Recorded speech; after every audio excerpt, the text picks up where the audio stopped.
Good morning. Good morning, ma'am. Okay, hedging gi matang da ngasi se discussion tawmini ko ma'am. Hedging se kari no ko ni hedging se kari gi tawduino. Aduga hedging gi kana banatra aduga magi mayam na hedging se hena pamna raiba aduga khogi kano sina stock ko stock market ki sebi gi ano ba rule lakpa singda hena focus se hedging de pide se kari gino si ma'am से कोई जिंग मिने से si yeng jing में तब से first कोई no option the seller and the buyer से हना जिंग मिने से option the कोई no seller and the buyer से कोई no yeng से कहीं no first one the कोई no option the buyer कोई no trade चंगु में तब द आई maximum risk से कहीं no हारे कदी limited वाई limited और से क्या हम limited आई ओई बनो है आई whole premium दो अइन ऑप्शन नम लोगो मतमदा ऑप्शन न ट्रेड चंगो मतमदा अइन पीरिबा आई प्रीमियम लोइना मक्तो मांगे बसु याइ आइदि suppose अइन 20000 quantity Nifty 50 the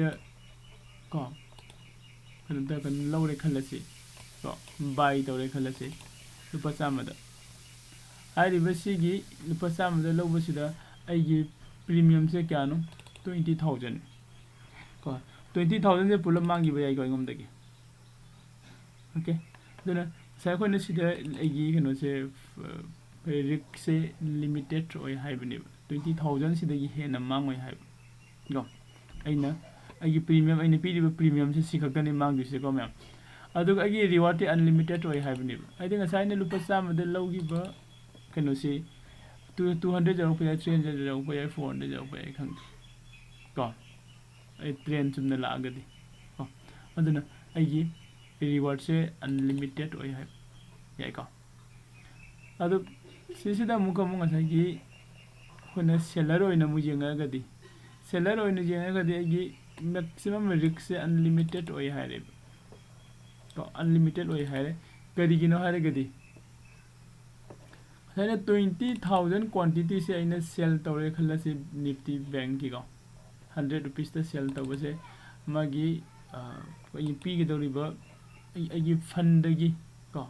set the river amount around 13 lakhs and gisang way yeah go carigino I see seller in sang adu a maximum reward go limited way kagina and the reward sing a sign as 100 rupees the sell to winning 200 quantity go hariba 100 sit in a sell to gives 100 in a 100 tarak with the zero zero bo lakwa matam da ina kwaidagi ine profit lawo yai 20000 khakta ne adu agi risk ti kam jam ne legi har kanda asagi aina sida sell tawgi bai se buyer manung buy tawgi duini summi ko adu idadi sai ne sida 100 ta sell tawi se kaino market se down lakani haibagi sell tawgi bani se law market ki kano se ko down lom de lakadra haina khanbagi adu bu market se up trend sa khare khalasi matholom dum hagalaga 200 300 400 jawgale ko natraga 120 110 jawgale adi sigi aina si sell tawu matamda sigi buyer sina buy tawgale khalasi adu buyer sigi profit to kana daina satu se ingom dagi satuini ko ingom dagi sat ka dawune aduna aina seller one sanga gadi aigi risk se unlimited oy haibani adu karamana fari no ko aina option buyer oy bago option seller oy bo se karamana fagi ko option seller oy ba matam da ingom da risk te unlimited ne hare aduga risk na whole premium du ne limited ne hare ko reward na unlimited ne hare seller da na agi reward na limited oy re aduga risk na unlimited ne hare ko kana gumma khar na hare seller na fai kana gumma khar na hare buyer na fai anima ki advantage and disadvantage lai ko hai ribasi ki condition sida buyer se na profit lo ja este ma ki trend chum kan da hai bani ko trend sida yamna volatile se fajana lakwa matam da buyer ki profit se lo gani ko man up trend da sange khalase up trend da man trade se lo re khalase ko ad up trend ore kan da khaktan down trend da lo re khalase down trend ore kan da khaktan mai profit se fangani तो कईगुम अगर up trend entry लौरे खलसी buyer होना market ने down trend नत्रगा sideways चखगदे loss होगदोनी सेलर गिदी को अइना डाउन ट्रेंड होगने आने सेल तौरुबदो अप ट्रेंड होगदे आई लॉस होरे अदो आई प्रॉफिट डाउन ट्रेंड होरसु साइडवेज होरगसु सेलर की प्रॉफिट ने को अदो अनि से कदाइदनो अमन खरे हेंदो हेंजिन सुम तौरिबो लोइना सी कंडीशन सिदा कोई कई तौगे लागे खाना कोई न ट्रेड तौइसे कइनो आगी रिस्क ने रिस्क से इन लौरिबो रिस्क से हंदहनबो पामे बइंगोम को रिड्यूस तौबो पामे आगी रिस्क से मैक्सिमम रिस्क से ओरमदे मिनिमाइज तौथोकबो पामे कदिनो आई फंड से मैनेज तौबो पामे अदुगा आगी रिस्क से मिनिमाइज तौबो पामे हारिबो रिस्क से मिनिमाइज तौननबो होनरको मतमदा कोई कई दका ओरे हेड्स तौबो दका ओरे को बैलेंस तौबो बैलेंस हम थम्बो दका ओरे को अदि से सपोज एग्जांपल ओइन हाय कांदा अइना फोर व्हीलर की को वेहिकल हम लौरे खलसी लौबगा आई कइदोवे आई इंश्योरेंस हम जाउसिले अइना इंश्योरेंस जाउसिले से कइगिनो कइगुमे एक्सीडेंट होगा गाड़ी दो असोक अपन नंगरगदि हायंग आई इंश्योरेंस कंपनी दुना खरम मखैदि कवर तौबिरकनी हाइबगी याइको अदोइन तौर अखोइना ऑप्शन दसु अइना ऑप्शन बायर इन संग कांदा आई लॉस तो आई लॉस ओरको मतमदा खरम मखै मसाइगी इंश्योरेंस कंपनी ना कवर तौबिरकपदो अदुमाइना ऑप्शन दसु अइना आईगी खितंग आईगी लॉस ओइगरिबा खनो से खरम मखै कवर तौबिरकनबा इंश्योरेंस जावबगी टाइप ता को आई कइगुम्बा थमजिनबा याइ हाइ हेजिंग तौसिनबा हेज तौबसिने बैलेंस तौबनिको हाइदि अमगा साइड इफेक्ट कनो तौमको मानहनबने अदो हेज तौबा मतमसिदा खोने तौदिसे कइनो हेज तौबा मतमसिदा आइगी सिदगी बायर का सेलर का यंगसिबा बायर दा खोने लाइसे आइगी रिस्क से लिमिटेड हाइबने सेलर दना आइगी रिवार्ड से लिमिटेड हाइबने सिगी लिमिटेड अनि से को अनि से लौसिलगा कोई हेज तौबा याइ को हाइदि मीन्स अइना आइगी प्रॉफिट से आई अनलिमिटेड ओइबा पामी हारिबि मयामना सिदा खंगिसे कइनदि अइना खोनि एनी बिजनेस नम नत्रगे एनी वर्क कम तौबा मतमदा खोइ रिस्क लोइनमक लौइ यानिंगि को म्याम रिस्क लोइनमक लौइ अखोनि लौरिबा रिस्क की मतुंगिना खोइ रिवार्ड सु फंगे अदो अइना रिस्क से चाउना लौरगदि रिवार्ड से चाउना फंगे अदुगा रिस्क से पिकने लौरगदि रिवार्ड सु पिकना फंगे अदो हाइरिसिंगसिदा अखोनि रिस्क चाउबा और रिवार्ड चाउबा सिसि नतना अखोनि हेड्स तौरकांदना आइगी रिस्क से सिसु मिनिमाइज तौथोकपा आइगी रिवार्ड सिसु लिमिटेड ओहन आइदि अइना ट्रेड अमा संगद्रिङै मतमदा आइगी ट्रेड से सिबाउ मांगबा याइ नत्रगा सिबाउ तोंगबा याइ हाइसे हानना कनो से थमदोकपको खंगदोकपा स्वाइन तौरगा खोइना ट्रेड से खोइ कनोदा स्टॉक मार्केट तो संगको लौबा याइको अदु अखोइना ट्रेड तौबा मतमदा से सपोज फीचर दा अखोइना ट्रेड तौरे हन खलसी फीचर दा अखोइना ट्रेड तौबा मतमदा खोइदा कइदोइ फीचर दा ट्रेड तौरकांदा सो खोइ दुम बायर नत्रगा सेलर ओइना संगी अदु फीचर दा अखोइना हेज तौबा यागदरा आदि फीचर दा ऑप्शन दा अखोइना ट्रेड तौइसिदि मागी डिफरेंट स्टॉक प्राइस लेबगी अखोइना ऑप्शन दा अखोइना हेज तौबा ngambane को अदु फीचर दा अखोइना कमाइना ट्रेड तौबा याइ हारगदि खोइगी को फीचर सिगा ऑप्शन गा पुल्ला कांदा हेज तौबा याबगी कनो सु लैको स्ट्रेटजीज को खोइगी कनो न खोइना फीचर सिना अफ अइना फीचर सि सपोज एसपीआई की फीचर से लैरे खलसे अप ट्रेंड दा हनक के थासे मासे मथलोम ना काखलक या हाइबगी वखन कइगो मखाराम दा हाइदरागदि आई इंश्योरेंस में याहोबो दका ओइनत्रा हाइरिबो इंश्योरेंस से खोइ कमाइ याउदिनो को हाइरिबो सिगी मयाम अदुगा इन एसबीआई जनकति मखादा लाकदबो मालायना मखादा लौसिलुरे खलसे मार्केट की कनो से मूव से मथलोम हाइगले खलो आई कइदोगनी सिगुम्बा मयाम से खोइना हेड्स को हेजिंग सिगी फजना खंगाबा मतुंगदा को सि ngakthong ngaksin loina yagani ko ꯑꯩꯈꯣꯏꯅ ꯍꯦꯖꯤꯡꯁꯦ ꯀꯔꯤꯒꯤ ꯏꯝꯄꯣꯔꯇꯦꯟ ꯑꯣꯏꯔꯛꯏꯅꯣ ꯍꯥꯏꯔꯒꯗꯤ ꯑꯩꯈꯣꯏꯅ ꯑꯣꯞꯁꯟꯗ ꯅꯦꯀꯦꯠ ꯑꯣꯏꯅ ꯇ꯭ꯔꯦꯗ ꯇꯧꯕ ꯃꯇꯝꯗ ꯑꯩꯈꯣꯏꯒꯤ ꯂꯣꯁꯁꯦ ꯀꯣ ꯅꯨꯃꯤꯠ ꯅꯤꯅꯤ ꯅꯠꯇ꯭ꯔꯒ ꯍꯨꯝꯅꯤ ꯑꯩ ꯄ꯭ꯔꯣꯐꯤꯠ ꯂꯧꯔꯝꯃꯦ ꯈꯜꯂꯁꯤ ꯃꯔꯤꯅꯤ ꯁꯨꯕꯗ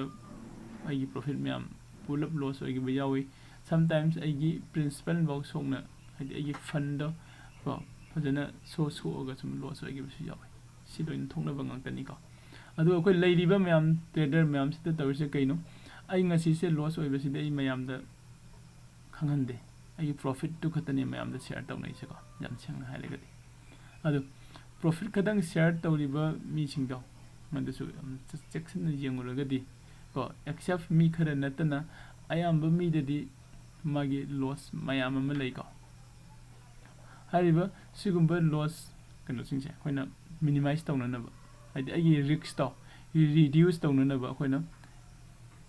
ꯍꯦꯗꯖꯤꯡꯁꯦ ꯑꯗꯨꯛꯀꯤ ꯃꯇꯤꯛ ꯏꯝꯄꯣꯔꯇꯦꯟ ꯑꯣꯏ ꯀꯣ ꯑꯩꯈꯣꯏ ꯁꯦꯕꯤꯅ ꯑꯩꯈꯣꯏ ꯁꯦꯕꯤ ꯈꯪꯉꯤꯀꯣ ꯃꯌꯥꯝ ꯑꯩꯈꯣꯏꯒꯤ security exchange board of India ꯍꯥꯏꯔꯤꯕꯁꯤꯒꯤ ꯁꯦꯕꯤꯁꯤꯅ ꯀꯩꯗꯧꯔꯝꯃꯤ ꯍꯥꯟꯅꯅ ꯑꯩꯈꯣꯏꯒꯤ ꯃꯥꯔꯖꯤꯟꯁꯦ ꯑꯗꯨꯛꯀꯤ ꯃꯇꯤꯛ ꯀꯩꯅꯣ ꯇꯧꯔꯝꯃꯤ ꯆꯥꯎꯅ ꯄꯤꯔꯝꯃꯤꯀꯣ ꯑꯩꯈꯣꯏ ꯀꯩꯅꯣꯁꯦ ꯂꯤꯚꯔꯦꯖꯤꯡꯁꯤ ꯌꯥꯝ ꯆꯥꯎꯅ ꯀꯣ ꯃꯇꯦꯡ ꯄꯥꯡꯕꯤꯔꯝꯃꯤ ꯑꯗꯨꯒ ꯁꯨꯝ ꯈꯔ ꯂꯧꯊꯣꯛꯈꯤꯕꯗ ꯍꯧꯖꯤꯛꯇꯤ ꯍꯟꯗꯛꯀꯤ 2021ꯒꯤ ꯁꯦꯞꯇꯦꯝꯕꯔꯒꯤ ꯔꯨꯜꯒꯤ ꯃꯇꯨꯡ ꯏꯟꯅ ꯃꯥꯔꯖꯤꯟꯁꯦ ꯑꯗꯨꯛꯀꯤ ꯃꯇꯤꯛ ꯄꯤꯗꯕꯒ ꯆꯞ ꯃꯥꯟꯅꯈ꯭ꯔꯦ ꯀꯣ ꯈꯔꯗ ꯄꯤꯔꯤ ꯈꯔꯗ ꯄꯤꯗ꯭ꯔꯦꯀꯣ ꯑꯗꯨꯕꯨ ꯑꯩꯈꯣꯏꯅ ꯍꯦꯗꯖꯤꯡ ꯁꯤꯖꯤꯟꯅꯔꯒ ꯍꯦꯗꯖꯤꯡ ꯇꯧꯔꯒ ꯍꯦꯗꯖ ꯇꯧꯔꯒ ꯇ꯭ꯔꯦꯗ ꯇꯧꯔꯛꯄ ꯃꯇꯝꯗꯗꯤ ꯃꯥꯔꯖꯤꯟꯁꯦ ꯍꯦꯟꯅꯐꯖꯅ ꯄꯤꯔꯒ ꯊꯝꯃꯦꯕ ꯍꯧꯖꯤꯛꯁꯨ ꯀꯩꯒꯤꯅꯣ ꯔꯤꯛꯁ ꯅꯦꯝꯕꯒꯤꯀꯣ ꯔꯤꯛꯁ ꯅꯦꯝꯕ ꯃꯐꯝꯗ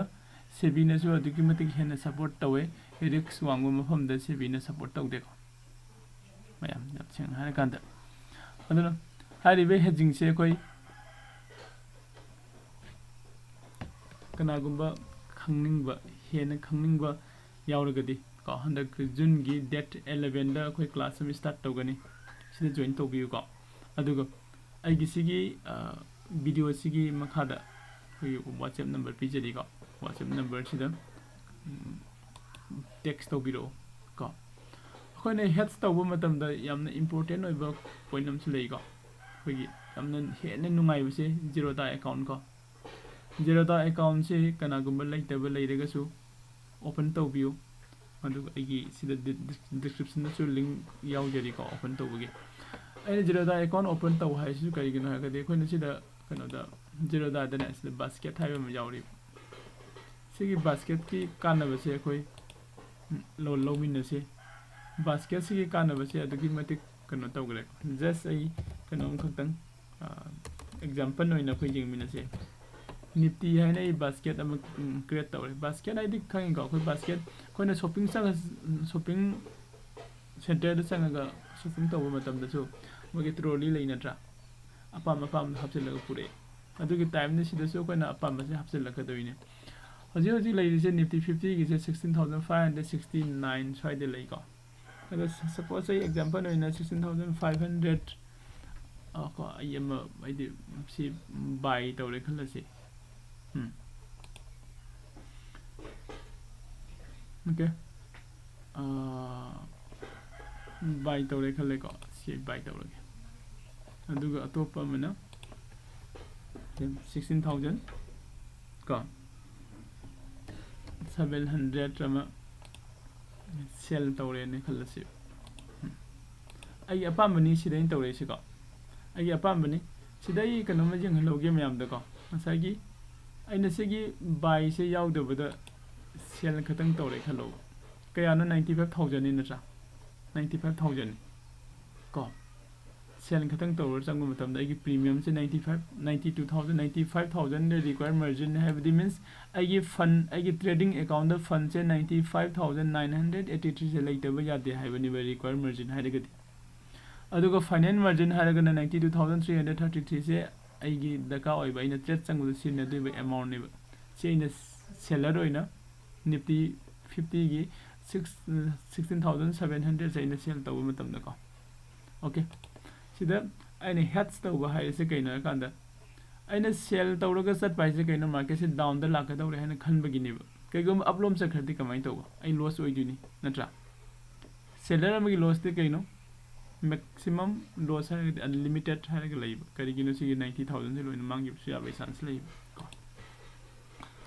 दो सीधे इन्हें निफ्टी 50 की को निफ्टी 50 की हो जिकी कनो दो निफ्टी 16,500 सी का सिमगा हापसिल सी बाई तो वो से हापसिल को मतलब द कइदो है मसागी सिदा 92,000 और मतलब से क्या होय करके 21,000 द जे लई करे हाइदी मींस आगे ट्रेड तो आगे ट्रेड आइना नेकेड ट्रेड आइदी सेलर नद्रगा बायर खक्तंग ओइरगा ट्रेड तौरमबसे सिददी अखोगी सेबीना मागी लिवरेजिंग से यामना सुपी पीदबगुमने लोइ लथोखरे हाना खक पीरमिको हाना याम चांग चांग पीरमि लोइ लथोखरे बसिकति तो अदुना मसागी आइना हेड्स तौरगदी आइना सिना पामिसे कइनो आइना सिमा सेल तौबो आइना चंगगदी बाई तौरगा मा हापसिलगा मसागी हेजिंग से सेम से हाइबने बे इंश्योरेंस होइननब सी हापसिलगा मतमदा आइगी लिवरेजिंग जो हंदगरे आइदी लिवरेजिंग चाउन पीरगा आइगी मार्जिन से फाइनेंस मार्जिन से हंदगरे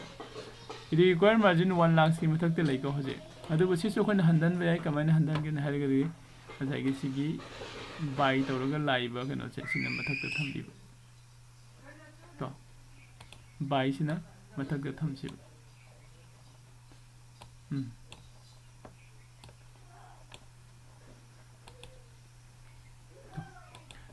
नेट जागिदब्रा किनम तोइको नत्रगना आइगी से पुल अप अंत डिलीट तौथोके ओके ओके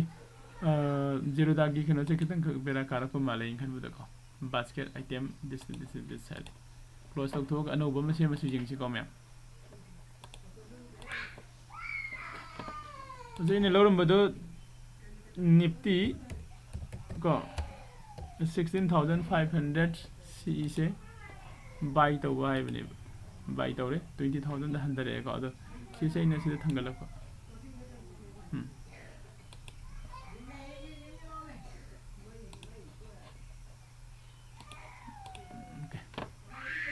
सिगनो से याद रहेगा मैं सॉफ्टवेयर से हुजिंग हक्तंग गे नमै मेंटेनेंस टाइम ओइबगी ओरंगनी इन खनबदको अदो सिदे येंगसे कोई हाना बाई तौरो चंगसे निफ्टी की सिदा निफ्टी को 16,500 से इना बाई तौरे को सिमई बाई तौरे अदुगी मतुंगदा निफ्टी 16,700 से सेल तौरसि मसे अद 1 लाख and something ओइबदो हजि 25,000 खतंग ओइरेबगी रिक्वायर मार्जिन से करिगिनो आइना बाय हन तौरगा सेल तौबै को सुंबा प्रोसेस मयाम अमा कन से लाइदि को हाइदि अखोय द हाइदि मचा खंगदब यादब खरा हाइदि ब कनो सिंगसे अखोय इ मतम से लोइसिले को कनोदा डेट 11 की क्लास से अखोय पुन्ना डिस्कशन तौमिनसे ऑनलाइन क्लास ओइगनी तो ऑनलाइन क्लास से अखोय कनोदा गूगल मीट तौगनी कनागुमना क्लासेस जॉइन तौरब मतुंगदा को अखोगी जुमदा लागा अखोय जुमदा लागा मसाइगी कनो से डिस्कशन तो फमिनरगा डिस्कशन तौमिनसी हारगसु मोस्ट वेलकम नेको अदु लाक्त्रिङैदा नो मोबाइलिङ इदे नत्रगा अर्ली मॉर्निंग गुमदा इंफॉर्मेशन तौबिरक ओके अदु कोने सिदा मेन फोकस सिलसुला कनी जेरोदा की बास्केट से कमाइना यूज तौदिनो हाइबदको अदुगा आइगिसिगी कनोगी कोर्स कंटेंट है तारे को advance option plus hedging class हाइबने कोर्स की फीस 10,000 होइगनी अदुगा course duration 15 days plus life time support ने कोर्स ड्यूरेशन से 15 डेज ने विद प्रैक्टिकल होइगनी अदुगा लाइफ टाइम सपोर्ट होइगनी को अदुगा कोर्स कंटेंट से लागतु से डेरिवेटिव एनालिटिक्स लेगनी को फर्स्ट हानबदा रिलेशनशिप बिटवीन प्राइस करिनो ओपन इंटरेस्ट है करिनो वॉल्यूम माइसे करिनो सि म्याम से कोई खंग दरकार होई अदुगा हाइदि सिंगसिगी मागी रिलेशन सिंगसु कोई खंमिनगनी को दो बो कॉपी एनालिसिस तौगनी चार्टिंग तौगनी ऑप्शन एनालिसिस तौगनी हाइदि सिंगसे कोने तौरो मतुंग द कोई ऑप्शन सिलेक्शन ऑप्शन नंबर कोने कमाइना सिलेक्ट तौदिनो हाइदि आइना स्टॉक कमाइना सिलेक्ट तौदिनो हाबको अखोने आइना स्टॉक ता हेड्स तौनिङिबो स्टॉक ता हेड्स तौनिङे खलसि को अदो स्टॉक से इन कमाइना सिलेक्ट तौदिनो ऑप्शन से ꯍꯥꯏꯗꯤ ꯑꯞ ꯇ꯭ꯔꯦꯟꯗ ꯂꯥꯛꯀꯗꯧꯕ ꯅꯠꯇ꯭ꯔꯒ ꯗꯥꯎꯟ ꯇ꯭ꯔꯦꯟꯗ ꯂꯥꯛꯀꯗꯧꯔꯤꯕ ꯑꯣꯞꯁꯟꯁꯦ ꯁ꯭ꯇꯣꯛꯁꯦ ꯑꯩꯈꯣꯏ ꯁꯦꯂꯦꯛ ꯇꯧꯅꯅꯕ ꯍꯣꯠꯅꯔꯛꯄ ꯃꯇꯝꯗ ꯁꯤꯒꯤ ꯗꯦꯔꯤꯚꯦꯇꯤꯚ ꯑꯦꯅꯥꯂꯥꯏꯇꯤꯛꯁꯁꯦ ꯃꯊꯧ ꯇꯥꯏꯌꯦꯕꯀꯣ ꯑꯗꯨꯅ ꯑꯩꯈꯣꯏ ꯁꯤ ꯗꯦꯔꯤꯚꯦꯇꯤꯚ ꯑꯦꯅꯥꯂꯥꯏꯇꯤꯛꯁꯁꯦ ꯐꯖꯅ ꯈꯪꯅꯅꯕ ꯍꯣꯠꯅꯒꯅꯤ ꯀꯣ ꯄꯨꯟꯅ ꯑꯣꯀꯦ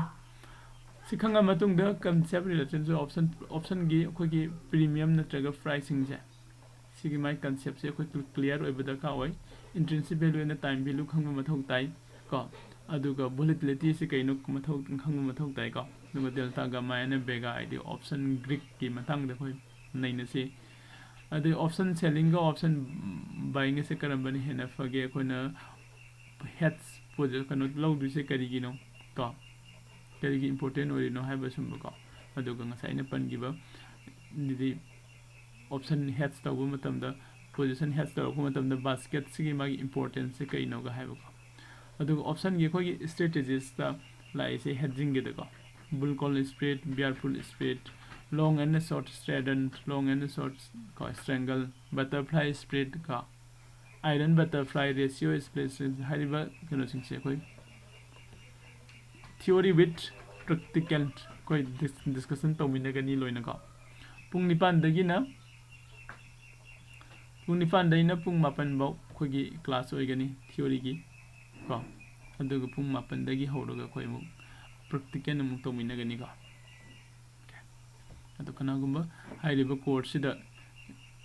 ꯍꯥꯏꯗꯤ ꯏꯟꯇꯔꯦꯁ ꯑꯣꯏꯕꯁꯤꯡꯅ ꯀꯣ ꯏꯟꯇꯔꯦꯁ ꯑꯣꯏꯕꯤꯕꯁꯤꯡꯅ ꯋꯥꯆꯦꯞꯇ ꯇꯦꯛꯁ ꯇꯧꯕꯤꯔꯛꯑꯣ ꯑꯗꯨꯒ ꯀ꯭ꯂꯥꯁꯁꯦ ꯖꯣꯏꯟ ꯇꯧꯕꯤꯌꯨ ꯊꯦꯡꯛ ꯌꯨ ꯑꯩ ꯉꯁꯤꯒꯤꯗꯤ ꯁ꯭ꯋꯥꯏꯗ ꯂꯣꯏꯁꯤꯜꯂꯒꯦ ꯑꯗꯨꯒ ꯍꯣꯔꯦꯟ ꯑꯩ ꯂꯥꯏꯚꯇ ꯂꯥꯛꯄ ꯉꯝꯕ꯭ꯔꯥ ꯌꯦꯡꯒꯦ